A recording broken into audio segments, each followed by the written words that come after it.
The following program is presented in honor of Minnesota author Sinclair Lewis, born 100 years ago in Sauk Center.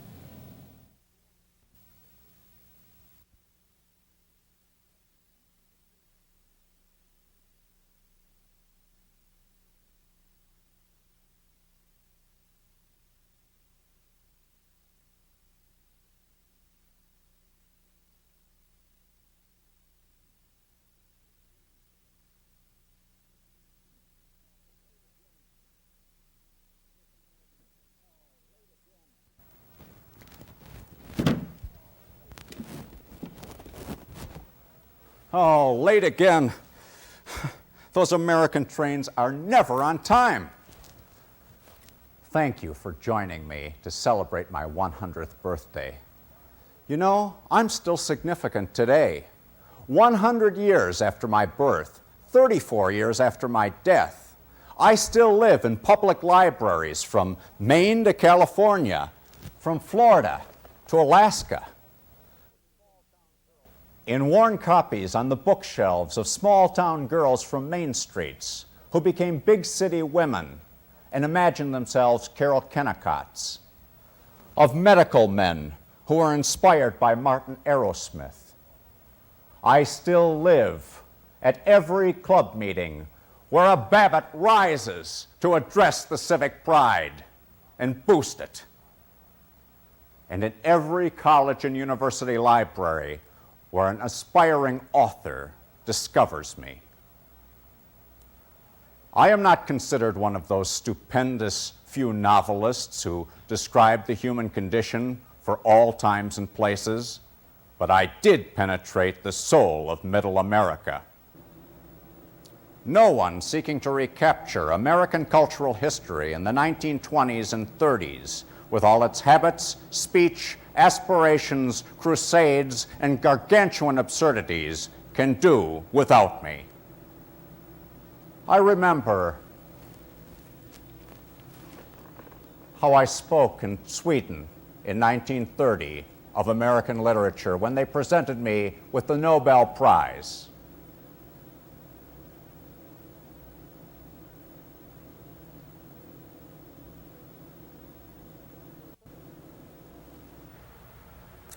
Members of the Swedish Academy, ladies and gentlemen, were I to express my feeling of honor and pleasure in having been awarded the Nobel Prize in Literature, I should be effusive and perhaps tedious.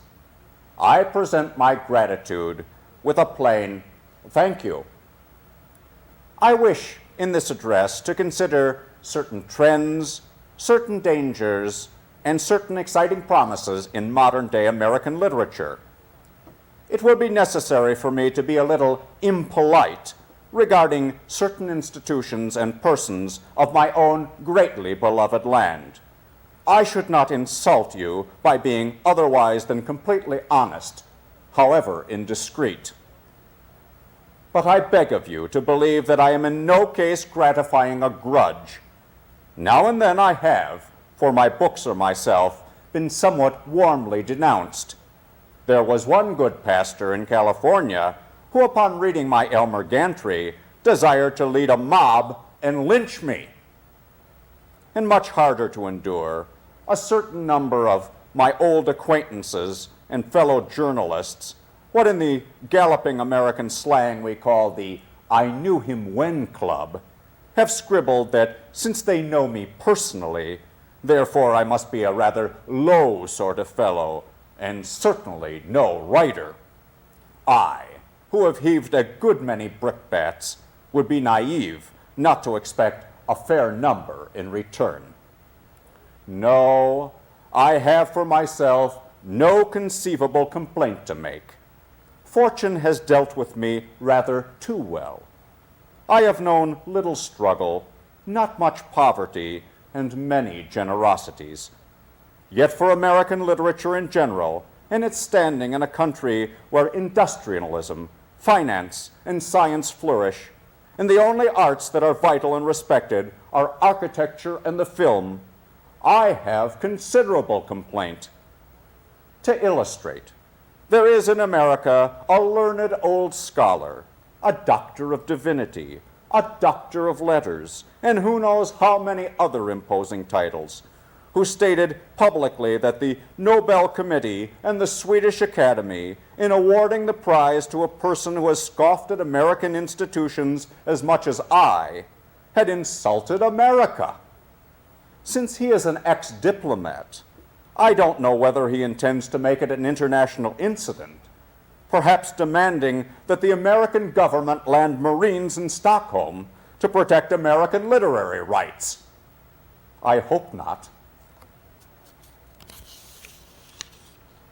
As a writer, this most amiable gentleman is chiefly known for his pleasant little essays on the joys of fishing.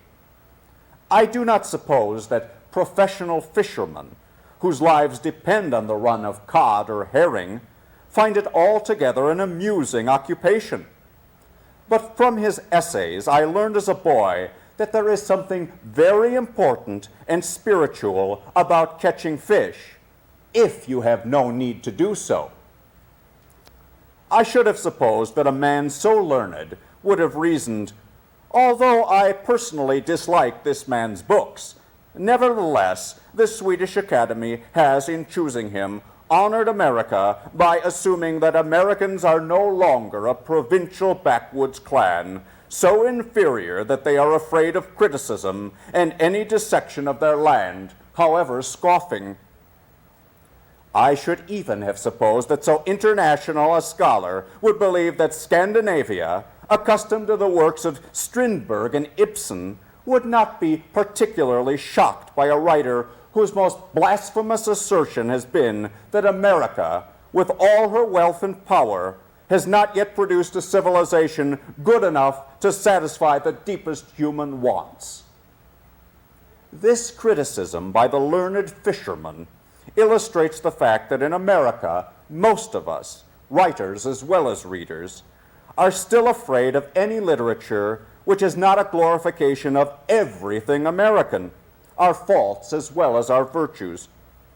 To be a really beloved American bestseller, a novelist must assert that all American men are tall, handsome, rich, honest, and powerful at golf. That all country towns are filled with neighbors who do nothing from day to day save go about being kind to one another, and that geographically America is composed solely of New York, which is inhabited entirely by millionaires, of the West, which keeps on change all its boisterous heroism of 1870, and of the South, where everyone lives on a plantation perpetually scented with magnolias. We still most revere the writers for the popular magazines, who in a hearty and edifying chorus chant that the America of 120 million population is still as simple and as pastoral as when it had but 40 million. That in an industrial plant with 10,000 employees, the relationship between the worker and the manager is still as neighborly and uncomplex as in a 5-employee factory in 1840. That the relationships between father and son, between husband and wife, are precisely the same in an apartment in some 30-story palace today, with 3 motor cars below awaiting the family, 5 books on the library shelves, and a divorce imminent next week, as they were in a rose-veiled 5-room cottage in 1880. That finally, America has gone through the revolutionary change from rustic colony to world empire without having in the least altered the bucolic and puritanic simplicity of Uncle Sam. Let me sketch a fantasy which has pleased me the last few days. I am sure that you know by now that the award of the Nobel Prize to me has by no means been altogether popular in America. Doubtless, the experience is not new to you. I fancy that even when you gave the award to Thomas Mann, Kipling, Bernard Shaw, there were countrymen of these authors who complained because you did not choose another. And I imagined, what would have been said had you chosen some American other than myself? Suppose you had taken Theodore Dreiser. Now, to me, this grizzly bear Dreiser, more than any other writer, marching alone, usually unappreciated, often hated, has cleared the trail from Victorian timidity in American fiction to honest boldness and passion of life.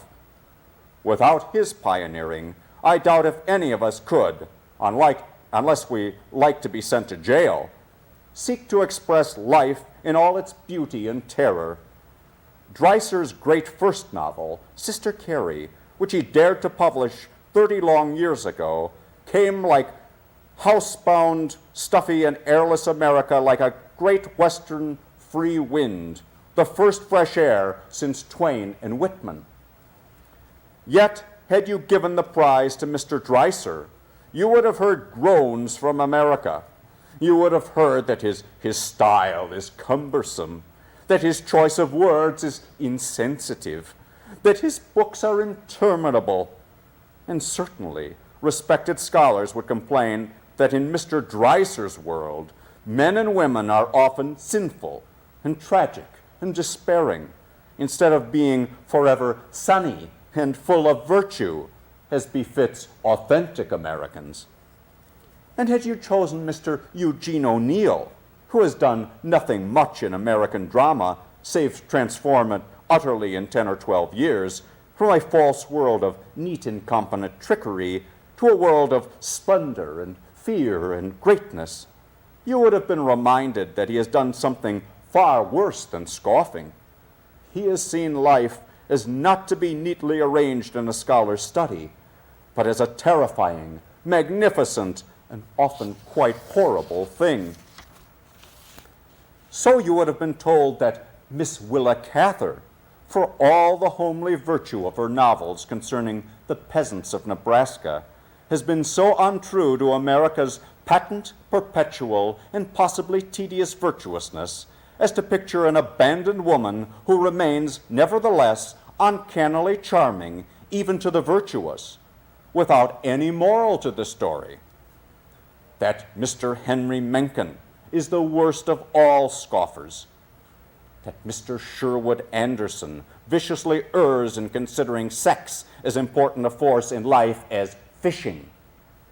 That Mr. Upton Sinclair, being a socialist, sins against the perfectness of American capitalistic mass production. And that Mr. Ernest Hemingway is not only too young, but far worse, uses language which should be unknown to gentlemen and ladies. That he acknowledges drunkenness as one of our eternal ways to happiness, and asserts that a soldier may find love more significant than the hearty slaughter of men in battle. Yes, they are wicked, these colleagues of mine. You would have done almost as evilly to have chosen them as to have chosen me. As a chauvinistic American of 1930, mind you, not 1880, I rejoice that they are my countrymen and countrywomen. It seems to be my fate in this paper to swing constantly from optimism to pessimism and back. But it is so the fate of anyone who writes or speaks of anything in America, the most contradictory, most depressing, most stirring of any land in the world today. Thus I must turn again and assert that in our contemporary American literature, we, who have such vigorous standards in commerce and science, have no standards, no heroes to be followed, nor villains to be condemned, no certain ways to be pursued, and no dangerous paths to be avoided. The American novelist, or poet, or dramatist must work alone, in confusion, unassisted save by his own integrity. That, of course, has always been the lot of the artist. But in present-day America, we are oppressed by something even worse than poverty, by the feeling that what we create does not matter, that we are expected by our readers to be only a decorator or a clown who certainly does not count much in a land that produces 80-story buildings, motors by the millions, and bushels of wheat by the billions. And there is no institution, no group to which one can turn for inspiration, helpful criticism, and precious praise. Oh, yes, we do have the American Academy of Arts and Letters. The Academy does contain some distinguished scholars and first-rate writers, but those left out constitute much of what is living, vigorous, and original in American letters today. It does not represent literary America in 1930. It represents only Henry Wadsworth Longfellow. It is a perfect example of the divorce in America of intellectual life from all authentic standards of importance and reality. Most of our universities and colleges exhibit the same unfortunate divorce. Universities and colleges and schools for the teaching of plumbing and sign painting and fishing are as thick as motor traffic in America. Whenever you see a Gothic-pillared public building on a sturdy backing of Indiana concrete, you may be certain that it is another university, with anywhere from 200 to 20,000 students, all equally ardent about avoiding the disadvantages of becoming learned and about gaining the social prestige contained in the possession of a BA degree. As socially, aesthetically, and scientifically close to us as our universities are, they are cloistered as far from reality and living creation in the arts. To a true blue professor of literature in an American university, literature is not something that a living human being painfully sits down to produce today. Our American professors like their literature clear and cold and very dead. In a land where one would have expected boldness and intellectual adventure, creative writers are shut off from any benign influence. It has always been so. America has never had a Goethe. With a wealth of creative talent in America, our criticism has been mostly a chill and insignificant activity pursued by village schoolmistresses, ex-baseball reporters, and acid-tongued professors. How should there be any standards when there is no one capable of setting them up? When I was a boy in a prairie village in Minnesota, I was excited to realize in reading Balzac and Dickens that it was possible to describe French and English common people as one actually saw them. It had never occurred to me that one might, without indecency, write about the people of Sauk Center, Minnesota, as one felt about them.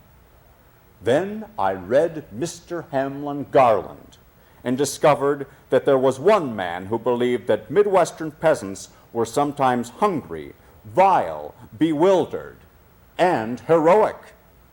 Given this vision, I could write of life as living life. Mr. Garland's earlier works blasted the roads to freedom, as did his surly and authentic fellows, first Whitman and Melville, then Dreiser and Mencken, who insisted that our land had something more than tea-table gentility. These were my standards. Now, after seeming to be pessimistic about my own and much beloved land, I want to close this dirge with a very lively sound of optimism. I have every hope and every eager belief for the future of American literature. We are coming out, I believe, of the stuffiness of safe, sane, and incredibly dull provincialism. There are young Americans today doing passionate and authentic work, such as Ernest Hemingway, Thomas Wolfe, John Dos Passos, F. Scott Fitzgerald, Stephen Vincent Benet, William Faulkner, and a dozen other non-traditional and somewhat insane young poets and fictioneers, most of them living in Paris. It makes me sick to think that I am a little too old to be one of them. I salute them and their determination to give to the America that has majestic mountains and endless prairies, enormous cities and far-flung cabins, billions of money and tons of faith, to an America that is as strange as Russia and as complex as China, a literature worthy of her vastness. I thank you.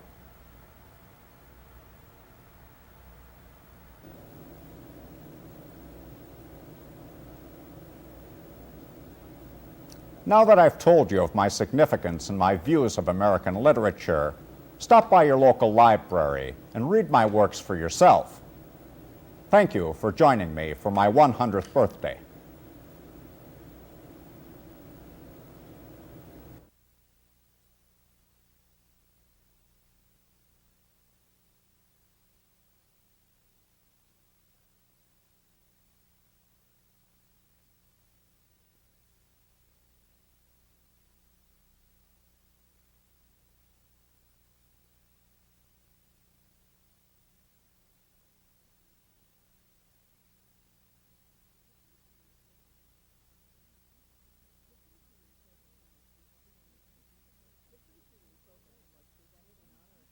The preceding program was presented in honor of Minnesota author Sinclair Lewis, born 100 years ago in Sauk Center.